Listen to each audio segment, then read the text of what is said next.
Sassaabbiin maallaqa waliigalaa guyyaa kaleessaa sagantaa guddaa magaalaa Shaashamannee keessatti gaggeeffame irratti guurame gurra isin buusa.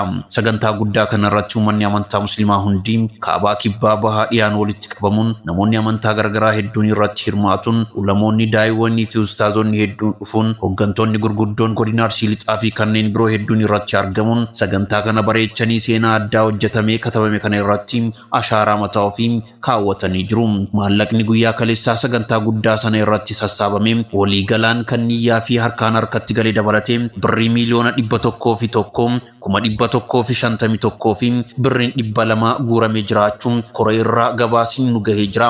Maallaqni inni guddaan hafe maallaqa niyyaa waan ta'eef namoonni mana rabbii ijaaruuf uummata keessatti waadaa nu seentan akka waadaa keessan eegdanii nu galchitan jechuun koreen ergaa isaa dabarsee jira. Namoota sagantaa kana milkeessuuf dhamaatii hedduu godhan keessaa gurbaa qaxalee keessan dabalatee hunda namaaf jazaa keessan rabbiin haa deebisu jechuun nu galatoonfatanii jiru. Anis gurbaan qaxaleen keessan hojii hojjedhetti gammadaa aamin jedhee jira. Kan kenneef rabbiin haa kennu. Masjida kanas rabbiin nu haa xumursiisuun ammoo yaada kiyya xumuraati.